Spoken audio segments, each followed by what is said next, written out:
Ele foi um dos primeiros cristãos e evangelizou por toda a sua vida.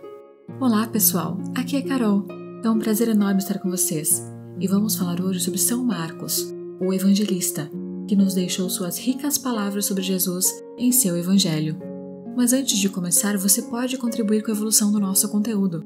Se inscreva no canal e curta o vídeo. E se quiser receber em primeira mão nossos conteúdos, clica no sininho para receber as notificações. Sobre o evangelista Marcos, nascido em uma família judaica opulenta, sabe-se o que dizem os Atos dos Apóstolos e algumas cartas de São Pedro e São Paulo. Ele não foi discípulo do Senhor. Não obstante, alguns estudiosos o identifiquem como o rapaz, filho da viúva Maria, que, coberto com um lençol, seguiu a Jesus, depois da sua prisão no Horto das Oliveiras. Porém, colaborou com o apóstolo Paulo, que conheceu em Jerusalém, com o qual foi a Chipre e depois a Roma.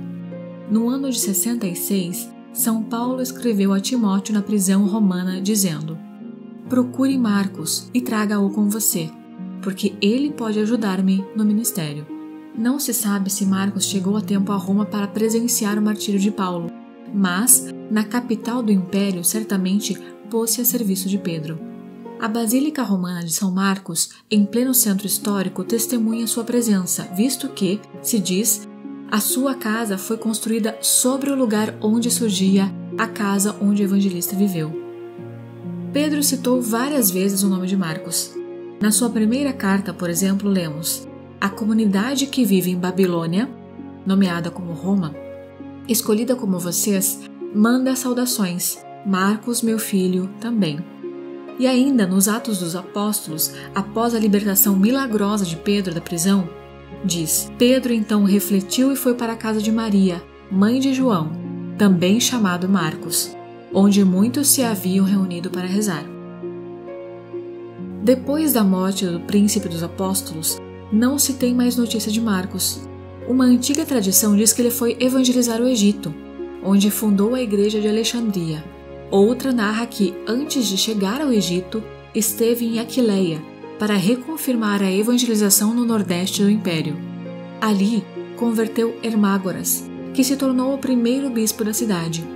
Ao deixar Aquileia, parece que Marcos ancorou, por causa de uma tempestade, nas ilhas Rialtenses, núcleo original da cidade de Veneza. Durante o sono, sonhou que um anjo lhe avisara que deveria permanecer naquela terra à espera do último dia. O evangelista Marcos morreu provavelmente entre os anos de 68 e 72, talvez como mártir de Alexandria no Egito.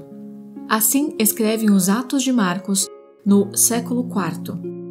No dia 24 de abril, os pagãos o arrastaram pelas ruas de Alexandria, amarrado com uma corda no pescoço. Jogado na prisão, foi confortado por um anjo, mas, no dia seguinte, sofrendo atrozes suplícios, morreu. Seu corpo devia ser queimado, mas, salvo pelos fiéis, foi sepultado em uma gruta. Dali, no século V, foi transladado para uma igreja.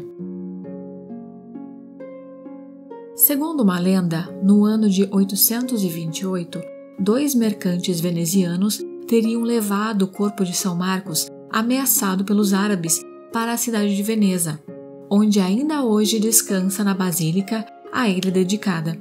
Algumas de suas relíquias são conservadas também no Cairo, Egito, na Catedral de São Marcos, sede do patriarca copta ortodoxo Tawádros II. Marcos foi considerado o estenógrafo de Pedro, e seu evangelho foi escrito entre os anos 50 e 60. Segundo a tradição, ele transcreveu a pregação e as catequeses de Pedro, dirigidas sobretudo aos primeiros cristãos de Roma. Porém, ele as escreveu sem elaborá-las ou adaptá-las a um esquema pessoal. Eis porque o seu evangelho demonstra a vivacidade e a singeleza de uma narração popular. A língua era o grego, a mais falada naqueles tempos. O objetivo das suas narrações era mostrar o poder de Jesus Cristo, Filho de Deus, que se manifesta na realização de muitos milagres. As palavras do Evangelho de Marcos, "Ide por todo o mundo e proclamai a boa nova a todas as criaturas", explicou uma vez o Papa Francisco, indicam claramente o que Jesus quer dos seus discípulos. Em 1071, São Marcos foi escolhido como titular da Basílica e principal padroeiro da Sereníssima. Na época, Veneza era indissoluvelmente ligada à pessoa do evangelista, cujo símbolo, um leão alado, que traz como escrita "Paz a ti, Marcos, meu evangelista", se torna o brasão da cidade, colocado em todos os lugares dominados pela Sereníssima, que era o título dado à República de Veneza. São Marcos é padroeiro dos tabeliões, escrivães, vidraceiros e ópticos. É venerado como santo por várias igrejas cristãs, além da católica, como a ortodoxa e a copta, que o considera seu patriarca. E aí, o que achou do nosso vídeo? Fique à vontade para comentar e dar sugestões. Muito obrigada por assistir, compartilhe nossos conteúdos e até a próxima. Fique com Deus!